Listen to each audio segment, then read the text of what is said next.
Vale, ya he colocado aquí en el aula virtual el trabajo. ¿Listo? Bueno, le vamos a llamar proyecto de aplicación. Entonces ahí está lo que les mostré la vez pasada. Ahí están las plantas, hay una planta tipo A, hay una planta tipo B y la elevación es la misma. Bueno, es el mismo número de niveles. ¿Listo? Y ahí le estoy colocando las cotas. En el caso de las alturas ya están definidas, pero las cotas de las dimensiones en planta, eso va a depender del grupo. ¿Listo? Entonces ya cada uno, los delegados sobre todo, saben cuál es el número del grupo. ¿Está claro? Entonces tienen que hacer lo que le corresponde. Entonces, ahí está, grupo 1, 3, 5, hacen la planta A, que es esta. ¿Listo? Grupo 2 y 4 hacen la planta B. ¿Sí? La elevación es la misma para ambas. ¿Listo? Es la misma elevación, solamente lo que cambia es la planta. Son, como se dan cuenta, son pórticos, jóvenes. Es un sistema porticado de concreto armado, ¿no? Columnas, vigas y una losa. Listo, entonces aquí nuevamente están los detalles. Ahí están las longitudes, de acuerdo al grupo de longitudes en planta, las especificaciones de los materiales, el peso unitario, módulo de Poisson, la sobrecarga. Eso tienen que sacarlo según la norma E020 de acuerdo al uso, ¿ya? Ahí, por favor, en el caso de la sobrecarga es la carga viva, ¿listo? Usen, por favor, el valor mínimo que les especifica la norma, o sea, no usen más del mínimo, porque pueden usar más del mínimo, no pueden usar menos, pero sí igual o más. Entonces ahí usen el mínimo, ¿está claro? Listo, ahí está el piso terminado, eso ya es carga muerta, ¿no? Piso terminado, es diferente, la azotea es diferente al piso típico.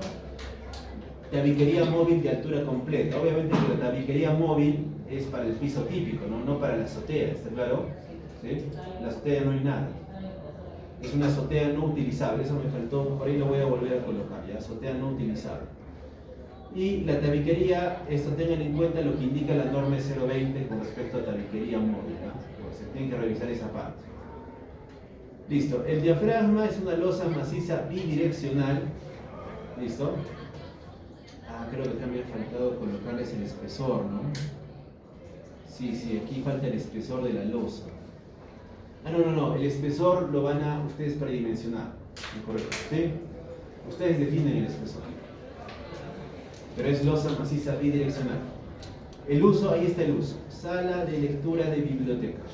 Tipo de suelo, un suelo intermedio, es un perfil S2. Zona sísmica, la zona 3. ¿Listo?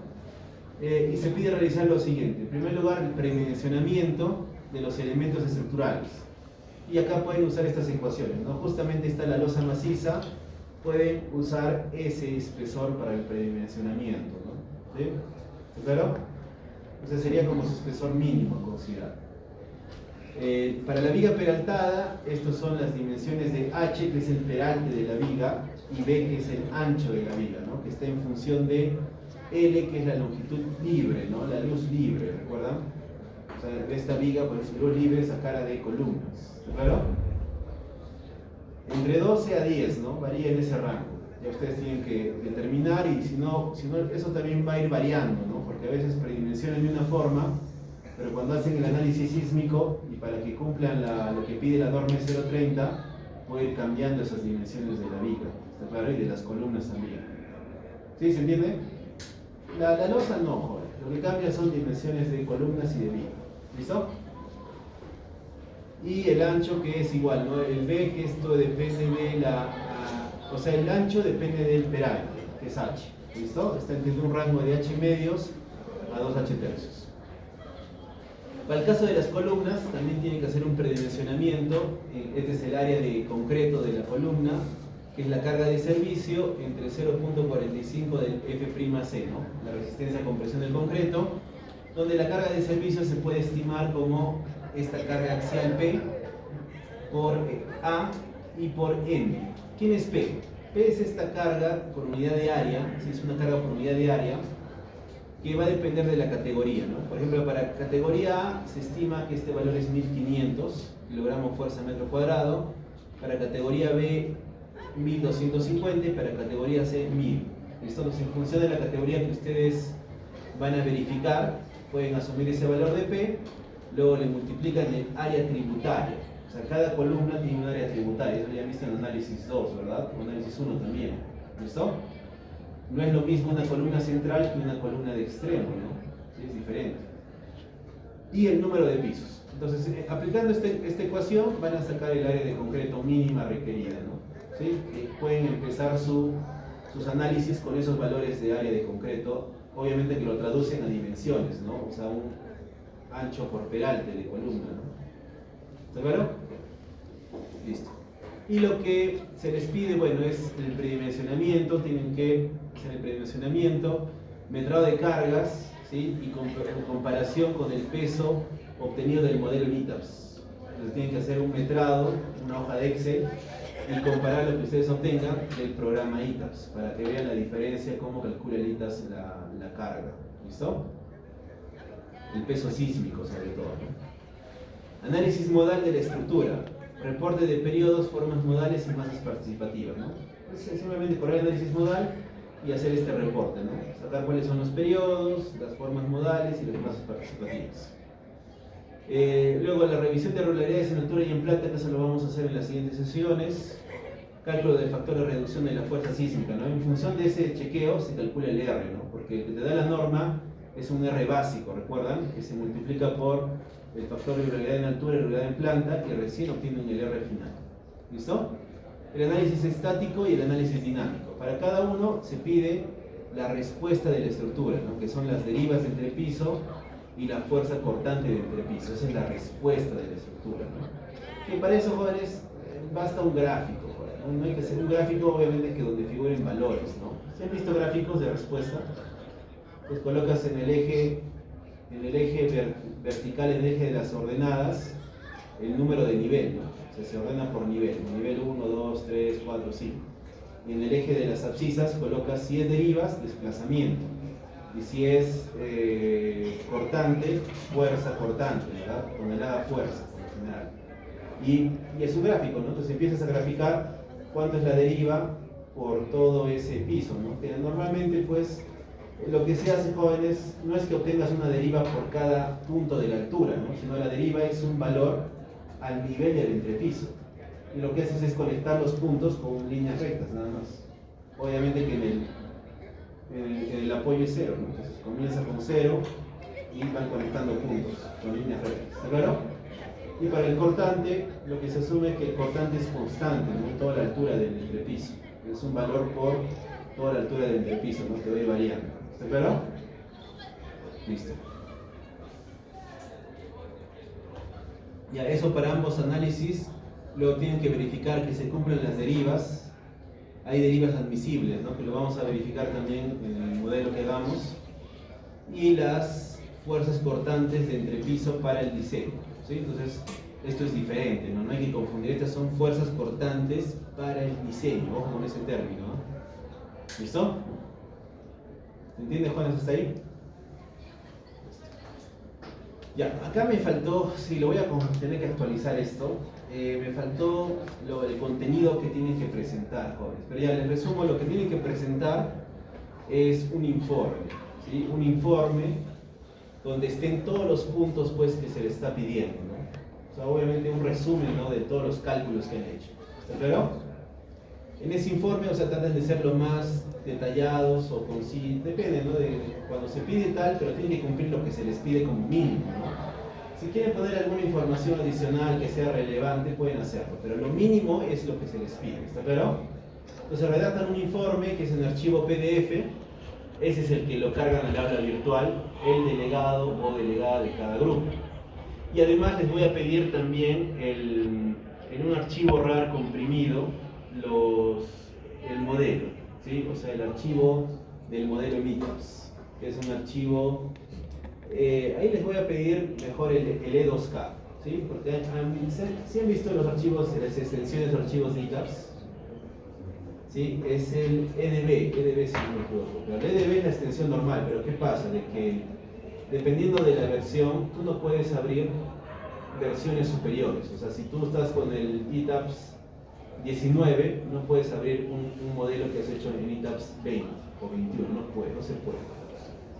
¿Qué es lo que tienes que hacer? Tienes que exportarlo en archivo E2K, es como un archivo de texto, y recién ese archivo es el que importas y recién lo lees. Entonces lo que les voy a pedir es el archivo E2K, ¿sí? Porque entiendo que tendrán pues diferentes versiones, ¿no? ¿Está claro?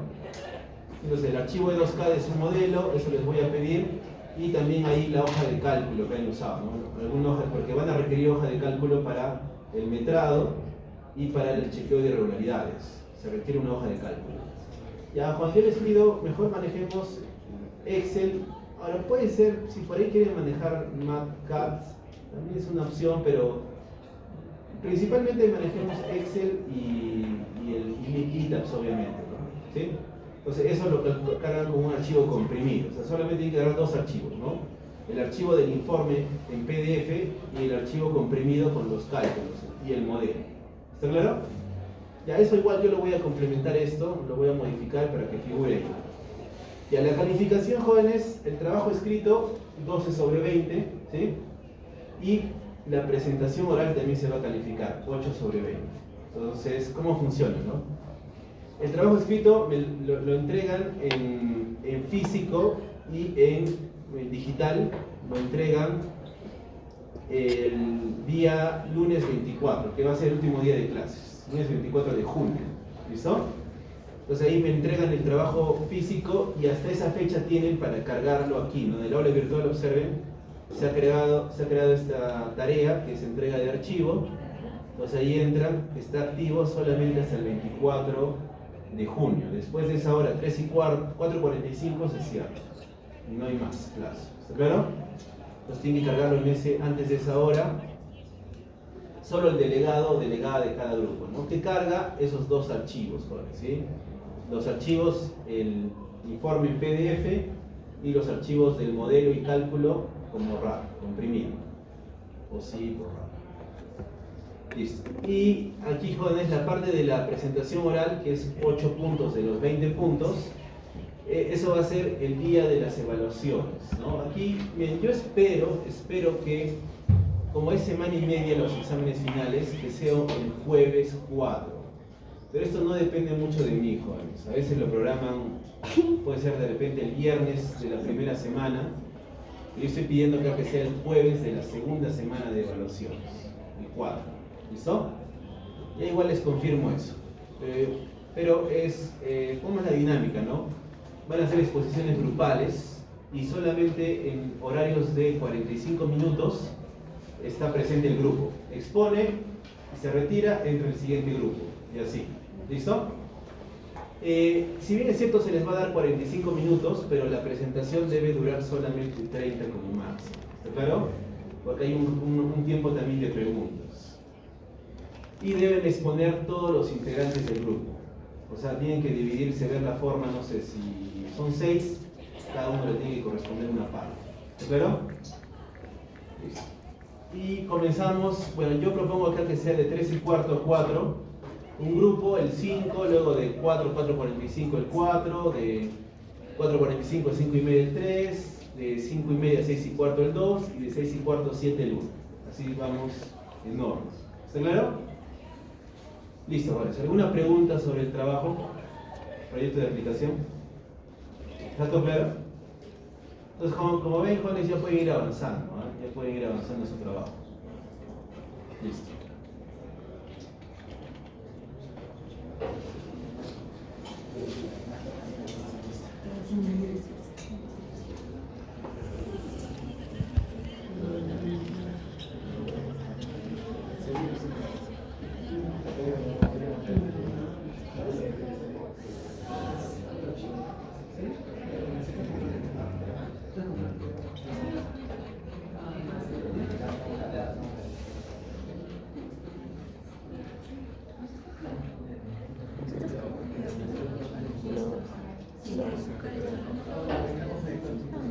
Sabes que la noche, hace 2 noches, me moría.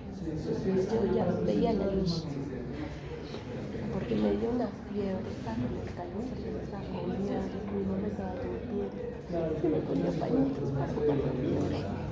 Listo, jóvenes. Para quitar ¿ves? Está bien.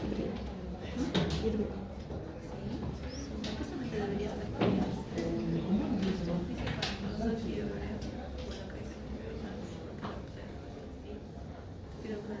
Yo me tocaba, estaba hirviendo.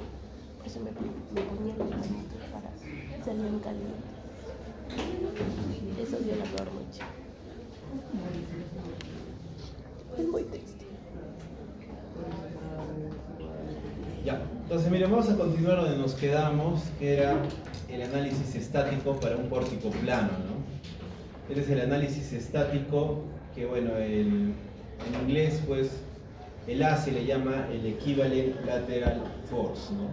LF, ¿no? Equivalent Lateral Force. Y bueno, ya retomando, bueno, recordando lo que vimos, este método se basa, en realidad es una simplificación del método dinámico. ¿Listo? Donde recuerden que en el método dinámico la respuesta se obtiene a partir de la respuesta en cada modo de vibración. Entonces ahora para el estático solamente nos centramos en el primer modo de vibración y dejamos de lado todos los otros modos, solamente en el primer modo de vibración. Y normalmente en el estático no se usa, pues, como no se hace un análisis modal, no se calcula el periodo del análisis modal, sino se calcula de forma aproximada, mediante ecuaciones, que la norma, ya hemos visto que la norma E030 te da una expresión, ¿no? El HN sobre el C sub T, ¿listo? Y el ACE también tiene otras expresiones para el cálculo del periodo fundamental. Y lo que se hace en realidad es, con ese periodo, obtener del espectro de diseño de la norma, se obtiene esa pseudoaceleración. Y con esa pseudoaceleración, tú calculas el cortante, ¿no? Pero bueno, en nuestro caso, eso directamente es aplicar el Z por U, por C, por S, entre R, ¿verdad? Aquí. O sea, pero no es otra cosa que, en realidad, usar el espectro, ¿no? Ya lo estamos haciendo, solo que...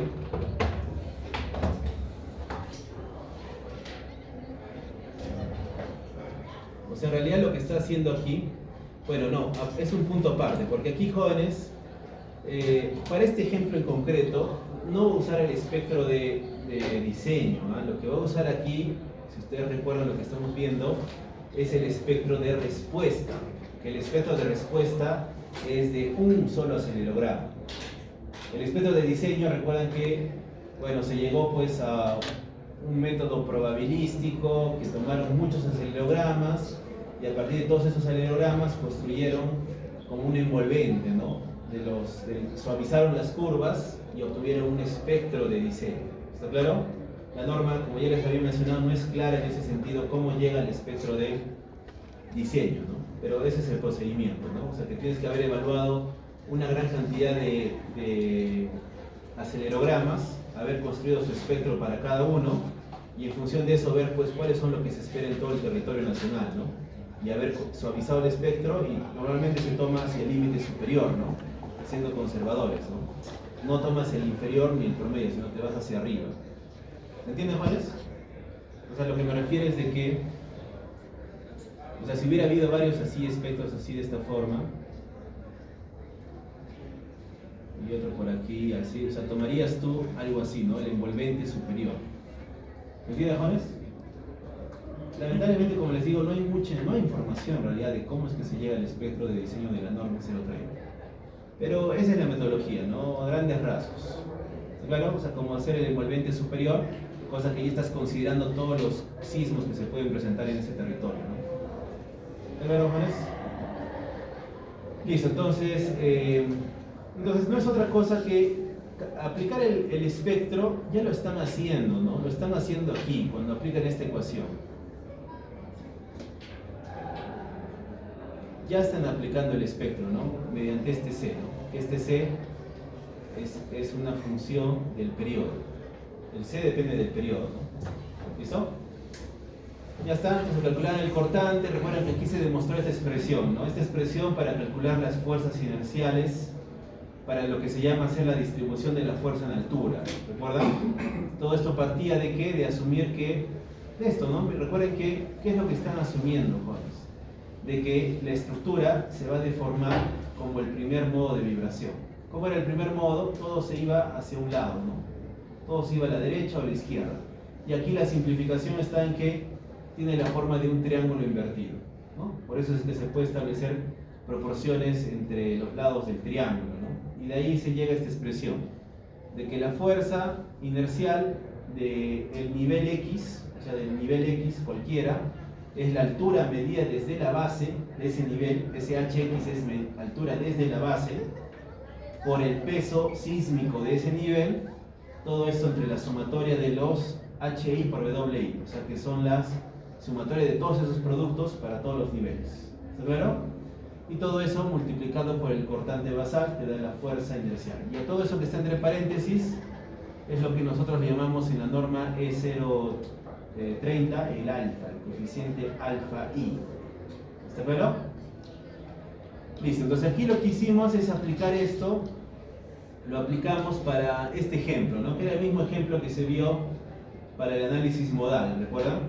Sí, es el mismo ejemplo, las mismas masas, las mismas rigideces. Y recordar que el periodo fundamental es 1.37 segundos. Entonces acá lo que hace en realidad lo hace con el espectro de desplazamientos, pero pudo haber sido con el espectro de pseudoaceleraciones, más directo incluso, ¿no? Porque el espectro de pseudoaceleraciones, una vez más, simplemente si tú a este espectro lo multiplicas por omega al cuadrado, ya te da el espectro de pseudoaceleraciones. Si a cada valor lo multiplicas por omega al cuadrado, ya se vuelve pseudoaceleraciones, ¿no? Entonces acá lo que hace es sacar el SD y luego el SD que obtiene para ese periodo de 1.37 segundos, acá está, ¿no? 1.37 segundos por acá, ese SD que es 3.47, recién lo multiplica por omega al cuadrado, ¿no? O lo que pudo haberse hecho también es haber construido el espectro de pseudoaceleración y entrar con el periodo y de frente sacar la pseudoaceleración. Lo mismo al final de cuentas. ¿Sí? Listo. Con la pseudoaceleración, simplemente si la pseudoaceleración tú la multiplicas por el W, o sea, esta es pseudoaceleración sin G. Esta es la pseudoaceleración sin G. O sea, no está expresada como función de la gravedad. Si tú la multiplicas por el peso, te da el cortante. Pero si ya está el SA como función de G, solamente basta multiplicar por la masa, ¿no? ¿Está claro? Es lógico, ¿no? Porque W no es M sobre G. Entonces, si ya tú estás considerando el SA con G, es por la masa directamente. Pero si no lo estás considerando con el G, es por el peso. ¿Está claro eso? Listo, entonces daba 327 y lo que hicimos es aplicar pues esta expresión, ¿no? Aplicar esta expresión para calcular la fuerza inercial en cada nivel, ¿sí? Simplemente teniendo en cuenta las alturas. En este caso la altura H es 3H, es la misma altura típica que era 10 pies, ¿no? Pero como se dan cuenta, como aparece H en el numerador y en el denominador, no se requiere, ¿no?, del valor de H, se termina anulando, siempre y cuando sea típico también, ¿no? ¿Listo? Y es eso, ¿no? Miren, si se dan cuenta, todo lo que está entre paréntesis es el coeficiente alfa, ¿no? Porque era, ¿qué cosa era? La altura por el peso entre la sumatoria de productos de altura por peso. Entonces ustedes se dan cuenta aquí, acá lo está haciendo el cálculo para el F1. El F1, 125 kips. Claro, el F1, acá lo está considerando. ¿Por qué 1? Porque es el grado de libertad dinámico 1. Recuerden, nosotros hemos numerado así, ¿no? 1, 2, 3. Entonces el grado de libertad dinámico 1 es la fuerza en la azotea. Por eso le llama F1. F1 sería el W, el peso. ¿Cuánto era el peso?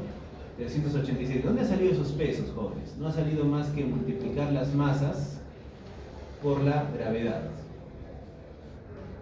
Donde recuerdan que la aceleración de la gravedad para sistema de uso común de Estados Unidos es 386.01 pulgadas sobre segundo al cuadrado. ¿Listo? Entonces al multiplicar le da 386, ¿no? 1 por gravedad, 386 por la altura medida desde la base, recuerdan, ¿sí? HX. ¿Cuánto me da la altura desde la base? 3H, porque es el tercer piso. Luego, entre la sumatoria de los productos de W por H, entonces comenzamos con el mismo, ¿no? Sería el mismo, 386 por 3H, vamos al segundo. 579 por 2H ahora, este es 2H, y 722 por una vez h. ¿Está claro? Es todo esto que está aquí en el denominador, no es más que la sumatoria, es lo que está llamando sumatoria de los WI por HI. Son 3, ¿verdad? ¿Listo? Y todo esto por el cortante basal te da ese coeficiente 0.375 por cortante basal, y eso te da 125 kips. Y hace lo mismo para el 2 y el nivel 1, ¿no? Y te va a dar 125 también y 77. Con ese cortante ya simplemente lo que queda hacer, ya son fuerzas, disculpen, son fuerzas externas, son fuerzas inerciales. Aquí está el cortante en la base, ¿no? Son las fuerzas que responden a este cortante en la base. ¿Listo? Entonces ya, si tienes las fuerzas inerciales, simplemente basta hacer cortes imaginarios y ya puedes obtener los cortantes entre pisos, ¿no? ¿Sí? O sea, haces un corte, si la fuerza es 125 para que equilibre, tiene que haber una fuerza interna de 125. Haces otro corte acá, te quedan dos niveles, ¿no? Hay una fuerza de 125, otra de 125, entonces, ¿qué te quedaría para equilibrar? 125 más 125. No, qué raro, entonces acá está mal, ¿no? Entonces este debe ser 100.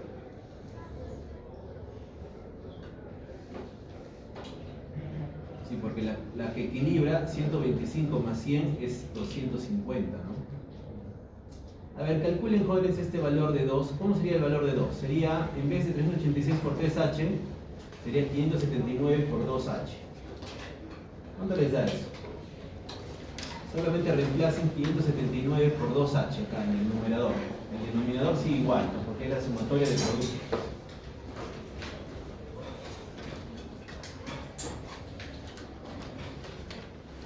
Les debe dar 100.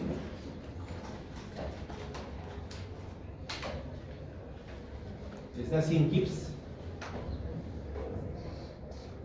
O les digo, sería 579 por 2h, porque es la altura, 2h, entre 386 por 3h, más 79 por 2h, más 722 por h.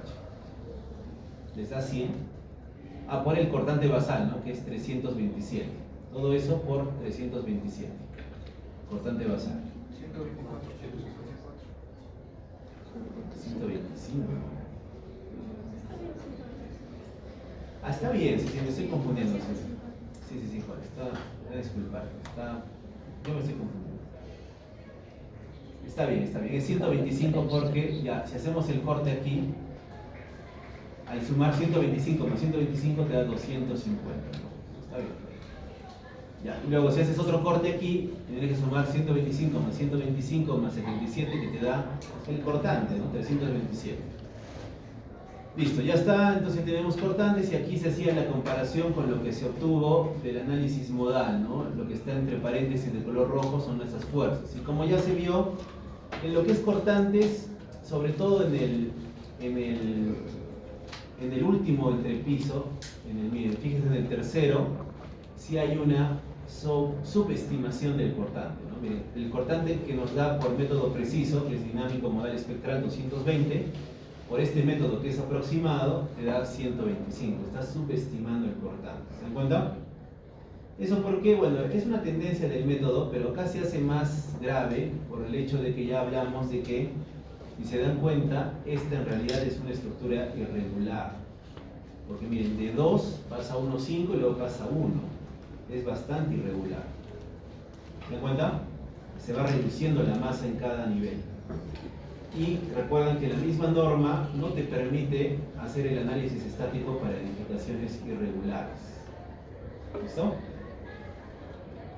Ahora, en el caso de su trabajo, a pesar de que no les cumpla, o sea, les diga que es irregular, igual lo hacen, para comparar, ¿sí? Igual lo van a hacer. Listo, luego, si sacamos desplazamientos, ¿cómo sacamos desplazamientos? Simplemente es resolver el sistema, que ya sería un sistema estático, ¿no? ¿Se dan cuenta? Porque hay fuerzas estáticas ya, ¿sí? Simplemente es resolver, tener la rigidez, la matriz K por el vector de desplazamiento sub es igual al vector de fuerzas externas F. Resuelven para U y les va a dar desplazamientos, ¿no? Conociendo la matriz K, que la matriz K, recuerden que ya la definimos, Era este que tenía K1 menos K2 menos K2, K1 más K2, menos K3, menos K3, K2 más K3. ¿Sí? ¿Recuerdan esa matriz? Ya, y nos da pues estos desplazamientos. Y los desplazamientos sí se correlacionan bien con con los obtenidos del análisis exacto, ¿no? El que es exacto, jóvenes, es el de historias de respuesta, ¿no? Este es el exacto. Porque recuerden que también ya introducimos una simplificación cuando hicimos modal espectral, ¿no? Porque recuerden que ya no trabajamos con modal espectral, ya no trabajan con la historia, sino se van simplemente al valor máximo que obtienen del espectro. ¿Recuerdan eso? En cambio, este es el exacto, ¿no? Cuando trabajan con la historia. Y cuando ustedes trabajan con la historia, ¿cuál es lo más lógico, no? Tienen una historia por cada piso. Lo más lógico es que por cada piso escoger un máximo. Eso es el envolvente. ¿Por qué envolvente? Porque en el tercer piso, cuando se dé el máximo, no se va a dar en el segundo ni se va en el primero. No se va a dar en el mismo tiempo, me refiero. Ahora, cuando se dé el máximo en el segundo piso, en el tercer y en el primero, en ese tiempo no van a ser necesariamente el máximo. Por eso se llama envolvente. O sea, estos envolventes son los máximos absolutos de la historia de respuesta de cada piso. ¿Se entiende? Este es el de modal espectral, ¿no? ¿De dónde venía? De la combinación SRSS, ¿recuerdan? Ahí está. Entonces, comparando con esos, sí se nota una correlación, ¿no? En cuanto a desplazamientos, bastante buena, ¿no? A pesar de que es una edificación irregular. ¿Está claro? Y ahí llegamos pues a esas conclusiones, ¿no? De que el procedimiento de fuerza lateral equivalente proporciona una buena correlación con la cortante basal, ¿no? La cortante basal sí se acorrió bien. 327, cuando hicimos el espectro, nos dio 331. ¿Recuerdan? ¿Sí? Cuando hicimos el espectro, esta cortante, que es la que se determinaba por fuerza interna, nos daba 331. Ahora nos ha dado 327. Si hay una buena correlación, la distribución de la fuerza entre pisos, esos son los cortantes, no es tan buena, ¿no? Por ejemplo aquí, sobre todo aquí, en el segundo y en el tercero, no es tan buena. El LF tiende a subestimar los cortantes en los pisos superiores, los subestima, ¿no? O sea, está por debajo del valor exacto. Pero sí proporciona una correlación razonable con los desplazamientos, como se ha visto. Listo. Entonces eso es. Ahora, vamos a ver cómo es que se corrige el método para incluir el efecto que tienen los modos superiores. Porque recuerden que hasta ahora todo se ha basado en el primer modo. Pero no todas las estructuras, jóvenes, el primer modo es el... O sea, normalmente el primer modo sí o sí va a ser el que tenga la mayor masa modal participativa, ¿sí? Pero, ¿qué va a pasar? Se van a dar cuenta, cuando la estructura es muy flexible, ya esa masa no es un valor muy alto, sino ya es menos del 80 veces, ¿no? Menos del 80%. Y el otro 20% está distribuido en los modos superiores. En cambio, cuando es una estructura muy rígida, como estructuras de albañilería o de muros de corte, ya ese primer modo suele alcanzar del 90 hasta 95% de la masa modal, entonces ya es representativo, ¿se dan cuenta? Entonces tomar el primer modo no hay problema, o sea, es bien representativo, ¿no? En cambio, para estas estructuras más flexibles, ya si te centras solamente en el primer modo, estás dejando de lado el efecto de los modos superiores. ¿Listo? ¿Y cómo es que el método de fuerza lateral equivalente hace esa corrección? Mediante la introducción del exponente K. ¿Qué es lo que busca? Si tú ya sabes que el primer modo tiene esta forma y el segundo tiene esta forma, una combinación de ambos ya no es una línea recta, sino más bien es una línea curva. ¿Se dan cuenta? Lo que hemos tomado hasta ahora es esto, ¿no? Una distribución lineal como un triángulo invertido. En el segundo modo ya te daría un nodo, ¿verdad? Que no lo hemos tomado en cuenta. Pero si ya incluimos, le sumamos a esta distribución lineal el segundo modo, ya te va a dar una distribución más como una curva, ¿no? ¿Sí? Y ahí es donde entra a tallar el coeficiente K, el exponente K. Listo. A ver, esto lo vamos a retomar justamente aquí. A ver, volvamos al ACE. ¿Qué te dice? Por el método del ACE, utiliza un periodo de vibración empírico, ¿ah? O sea, es el que se obtiene de esas fórmulas, ¿no? Eso se llama empírico. El espectro es el espectro de respuesta, ¿no? Es el de diseño, en realidad. Este es el de diseño. se considera la corrección por modos superiores, que es justo lo que estamos explicando, el exponente K. Corrección por aumento de volteo, esto no lo vamos a ver, y limitaciones. Recuerden que hay limitaciones, igual que la norma 030, también te limita. Bueno, acá esta es la expresión del ACE, ¿no?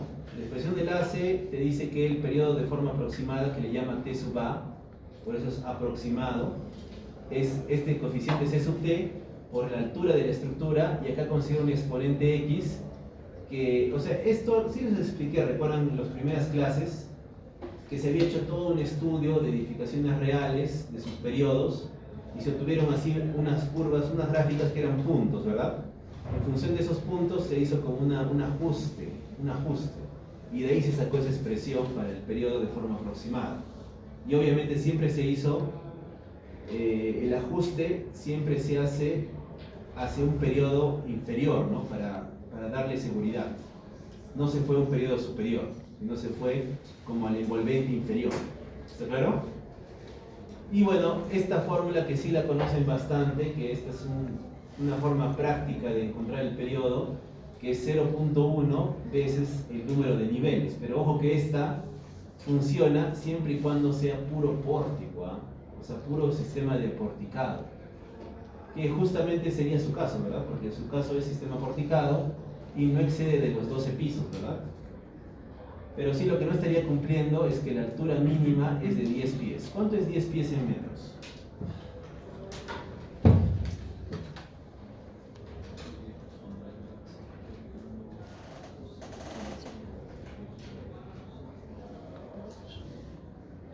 ¿3.30 metros?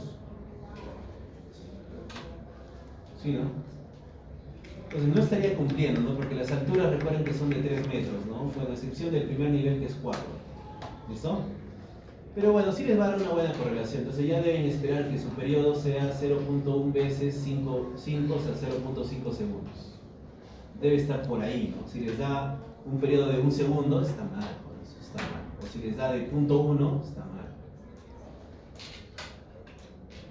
Listo, bueno, acá también el ACE, bueno, esto no vamos a detallar, pero el ACE sí hace unas correcciones, ¿no? También, como yendo al lado conservador, te dice que tu periodo, el periodo que tú debes asumir para el método elástico, método estático, disculpen, tampoco puede exceder del periodo calculado, ¿no? Si tú vas a recurrir al cálculo, o sea, ¿a qué se refiere calculado? Este calculado es el que se obtendría, por ejemplo, de un análisis modal. O sea, hacer el análisis modal de toda la estructura, hacer un modelo 3D en un software y obtener el análisis modal, de ahí obtendrías el calculado. De lo que te dice que este periodo, tú puedes hacer unas correcciones, ¿no? Sí, puedes hacer correcciones, o sea, este es el TA, es el que se calcula con la expresión anterior, ¿verdad? O con esto o con esto. Eso tú lo multiplicas por este factor CU. ¿Este factor CU de qué depende? Depende de este factor SD. Que este SD no es más, jóvenes, es algo como el Z, pero tampoco termina siendo el Z, ¿no? Es como el Z por el U, por el C, por el S, ¿sí? Entonces ya esa es la forma como trabaja la norma americana, es bien diferente a la peruana, ¿sí? Pero bueno, esto solamente es referencial, pero sí la norma americana te pide, esto no pide la norma peruana, por ejemplo, no habla nada de esto. La norma peruana te dice, tú simplemente calcula HN sobre C sub T, ya está. En cambio, la norma americana te dice, ya, mira, has calculado eso, has obtenido este periodo T sub A, pero ese periodo T sub A lo puedes corregir por el efecto del SD, pero siempre y cuando que esa corrección, que ya está, sería el T, ¿verdad? El que ya está corregido, no puede tampoco ser mayor que el calculado, que es el que vendría de un análisis modal. Ya te limita incluso, ¿no? Listo. Bueno, esto es un poco del AC7, jóvenes, ¿no? Cómo es el espectro del AC7. Similar, ¿no? Igual, miren, hay una zona, hay una platea, ¿sí? Hay una platea, después ahí empieza a decrecer, luego hay un punto de inflexión por acá, donde acá, esto es lo que nuestra norma pues es el T sub P, y el T sub L está por acá, ¿no? Pero en la norma americana se basa mucho en este valor periodos cortos que le llaman, ¿no? Y ahí toma como referencia un periodo de 0.2 y también se basa mucho en el periodo de 1 segundo. que es como un punto referencial para ellos. Ya, esto no lo vamos a ver. Listo, a ver, ¿qué mencionamos aquí? Dice que el espectro de aceleraciones de diseño suavizado de enlace para el uso en el procedimiento ILF. R es el factor de modificación de la respuesta, una función del comportamiento inelástico del sistema. Esto se cubre en otros cursos sobre el comportamiento inelástico, ¿no? Eso es lo que les explicaba, ¿no? El R, ¿no? Que es, de alguna forma con ese R nosotros simulamos o introducimos ese comportamiento inelástico, ¿no? Esa ductilidad que esperamos que tenga la estructura. El factor de importancia, ¿no? Es el que va a depender del... Bueno, esto ya es de la norma ACE, jóvenes. Es que ahí en el ACE se trabaja también, propiamente hay un factor de importancia, cosa que en la norma peruana hay un factor U, ¿verdad? Que es el factor de uso e importancia. En la norma ACE hay un factor de importancia solamente. No está incluido ahí en el del uso. Es diferente. Ya, volvamos. Eso es solamente referencial, ¿no? Entonces, miren, ¿qué es lo que se va a hacer? Esto para nosotros jóvenes es lo que les decía, ¿no? Este es el alfa I para la norma peruana. Entonces, ¿cómo voy a hacer la corrección por modos superiores? Cuando lo amerita, ¿no? A esta fuerza inercial la multiplicábamos, era el alfa I por el cortante basal, ¿verdad? Sí, el alfa I es esa expresión, ¿no? El producto de peso por altura medida desde la base entre sumatoria de productos de peso por altura. Entonces, miren, lo que vamos a hacer es que a la altura medida desde la base, esto estaba con un exponente 1, le vamos a colocar un exponente k, ¿sí? ¿Y cómo va a ser la variación de ese exponente k? Va a ser de esta forma. K, si se dan cuenta, es una línea recta, ¿no? Miren, empieza en 0.5t más 0.75. O sea, ¿dónde corta? Para el valor de 0.5, ¿sí? Para un periodo de 0.5, esto te da un valor de 1, ¿no? Si usted reemplaza, miren, periodo 0.5, 0.5 por 0.5, ¿cuánto les da eso? 0.25, ¿verdad? Más 0.75, 1. O sea, acá arranca acá, con este valor de 1. Y eso varía linealmente hasta 2.5 segundos. Hasta el periodo 2.5, donde el valor máximo que puede tener el K es 2. También la norma no te permite que el K sea mayor a 2. Puede estar entre 1 y 2, no mayor a 2. ¿Por qué? Porque ya también de 2 ya sería simplificado, o sea, sería ya mucha, no hay certeza, ¿no? Acá lo máximo K2, si se dan cuenta, ya es un comportamiento de una parábola, ¿no? ¿Sí? Si fuese mayor a K2 ya es cúbico, ¿no? Ya es mayor a... es otro orden, ¿se dan cuenta? Entonces eso es lo que hace. Entonces lo que va a hacer es de que, miren, este es para el K1 y este es para el K2. ¿Se dan cuenta la diferencia? Para el K1 era la distribución de triángulo invertido, pero para el K, cuando el K vale 2, si valiera 2, ya te da la distribución como una parábola. Se dan cuenta que ya varió los desplazamientos, ¿sí? Ya no es lo mismo, ¿no? Los desplazamientos ya son diferentes. Entonces ya está haciendo esta corrección por los modos superiores. ¿Se entiende, jóvenes? Listo. Entonces, miren, lo que hace acá es hacer la corrección. Entonces, miren, acá, miren, esto para dejarlo claro, lo vamos a ver aquí en la norma.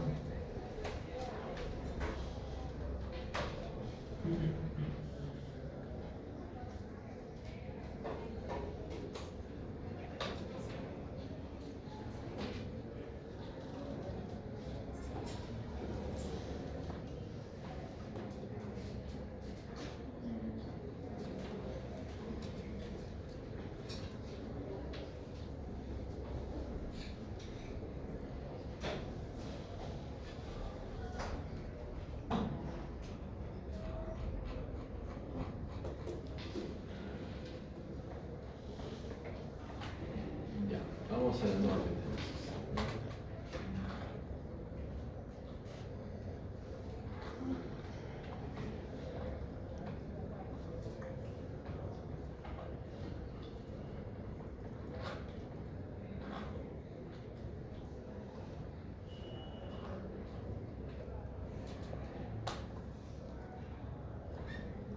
Listo. Ya, pues está en la norma, esto corresponde pues al análisis estático, ¿listo? Entonces el artículo 28, análisis estático.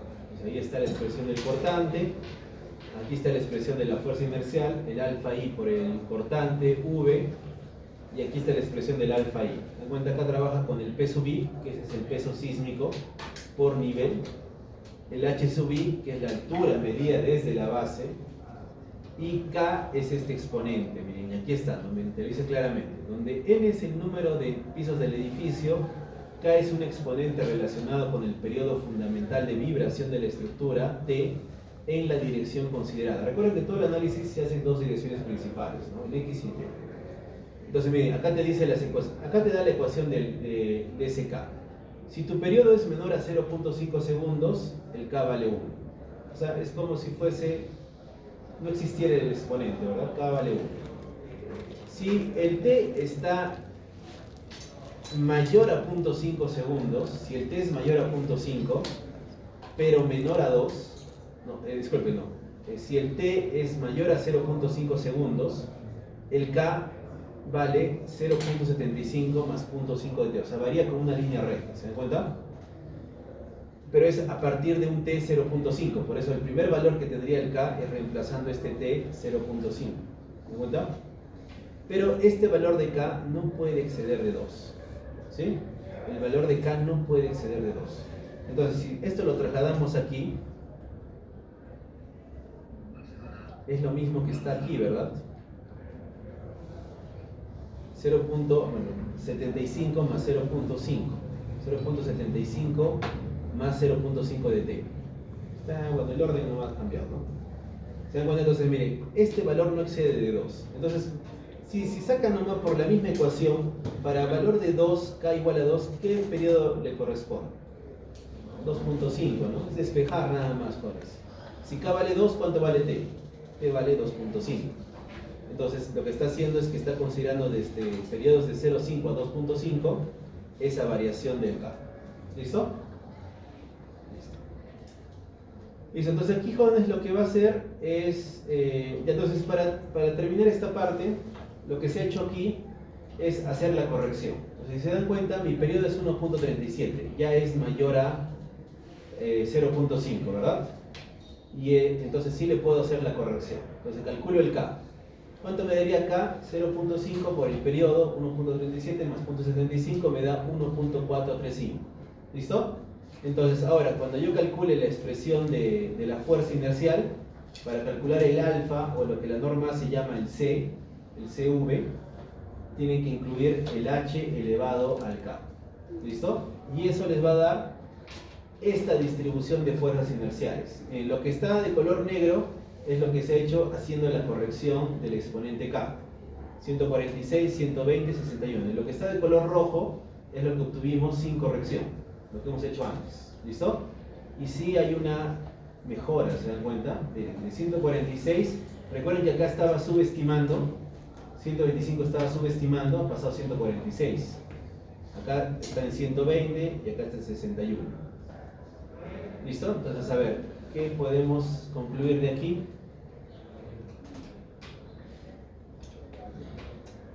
Dice, ¿cuáles son las limitaciones del método estático y el método estático? Dice que aplicable solamente para estructuras regulares. ¿Listo? Con un periodo, bueno, esto es lo que hace el ACE, sí habla de un periodo, ¿no? La norma peruana no habla de un periodo, pero el ACE sí te dice que hay un periodo límite. ¿Listo? Y que este debe ser menor a 3.5 veces un T sub S. Bueno, esto no le presta mucha atención porque esto es del ACE, no lo hemos explicado, porque en el ACE sí habla de un SD1, habla de un SDS.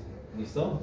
Entonces, bueno, la cuestión es de que en el ACE, además de limitarte que sea regular, también te hace una limitación en cuanto al periodo, ¿verdad? Que no es otra forma de limitarte la altura también. Porque si tú te limitas el periodo, obviamente que estructuras más altas son más flexibles, tienen mayor periodo. ¿Está claro? Entonces, en vez de hacer una limitación con altura, lo hace con periodo. La norma peruana, ¿qué hace? Ya se los mostré, ¿no? La norma peruana, aquí está, limita a 30 metros de altura. O sea, no habla de un periodo, pero sí habla de una altura máxima. ¿Listo? 30 metros de altura. Listo. La rigidez de los pisos, bueno, esto también te piden, ¿no? Miren, que la rigidez de los pisos adyacentes no varíe en más del 30%, que la resistencia de los pisos adyacentes no varíe en el 20%, que la masa de los pisos adyacentes no varíe en más del 50%. Esto, jóvenes, no es otra cosa que irregularidades. O sea, que no haya esas irregularidades pronunciadas. ¿Listo? Que todo esto lo vamos a hacer cuando veamos chequeo de irregularidades. Si no se cumple, simplemente no pueden usar el método, ¿no? Pues, si no cumplen estos requisitos, no pueden usar el método. Entonces, ¿qué tienen que hacer? Usar el método dinámico, modal espectral. Sí. ¿Está claro? Listo. Ya, otras consideraciones que también afectan el procedimiento es los efectos ortogonales de la carga, jóvenes. Esto es un problema que tiene la norma peruana, ¿no? Que la norma peruana, cuando haces el análisis, es 100% en X, 0 en Y. O sea, consideras el 100% de la carga sísmica en la dirección X y 0 en Y. Las otras normas, la americana, la versión anterior, jóvenes, te pedía 100% y 30% en la otra dirección. Tienes que hacer el análisis considerando esa simultaneidad, ¿no? 100% entra aquí y 30% entra aquí. Pero ahora la norma, incluso la norma americana ha cambiado más. Ahora ya te pide que tú hagas como que un análisis de direccionalidad. O sea, vayas combinando las cargas en X y en Y y que tomes una carga en la dirección que te dé más crítico el resultado. Ya se ha vuelto más complicada la norma americana. La norma peruana hasta ahora no ha cambiado, así que sigue siendo 100 en X, 0 en Y y 100 en Y, 0 en X. ¿Listo? Bueno, este método no considera la redundancia, sí va a existir una redundancia por el sistema estructural. La torsión accidental sí se considera, jóvenes, sí hay una previsión en la norma que la vamos a ver. Efectos P delta, sí, acá no se consideran. Efectos P delta es cuando ya la carga axial es predominante y puede generar estos pandeos, ¿no? En los elementos verticales. ¿Listo? Factor de importancia, ductilidad sobre resistencia, ¿no? Que todo esto se simula mediante el R, que ya hablamos. ¿Listo? Bueno, esto es un poco, como les digo, está un poco orientado hacia el ACE, ¿no? Lo que les presento, porque en la norma peruana es mucho más sencillo todo esto, ¿no? La limitación es básica, ¿no? ¿Es regular? Sí. ¿Es irregular? No puedes usarlo. ¿Pasa de 30 metros? No pasa de 30 metros, sí. Pasa de 30 metros, ya no puedes usarlo. Es más claro, ¿no? Listo. Entonces, hasta ahí, jóvenes, terminamos la teoría. Y ya, entonces, a partir de la clase de mañana, ya vamos a hacer el proceso de lo que les comentaba, ¿no? Vamos a hacer un proceso de análisis paso a paso con una edificación hipotética que yo les voy a mostrar. Entonces vamos a ir todo el proceso, ¿no? Entonces mañana yo les voy a mostrar la planta que vamos a trabajar y les voy a mostrar los primeros pasos para el ITAS. Va a ser como un curso básico. Entonces les voy a mostrar cómo es que deben hacer el modelamiento, cómo deben definir materiales, cómo deben definir secciones, cómo deben definir la grilla, y vamos ahí modelando. ¿Listo? Y la siguiente clase, pues ya habiendo hecho el modelo, comenzamos con el análisis, comenzamos con chequeo de irregularidades. ¿Listo?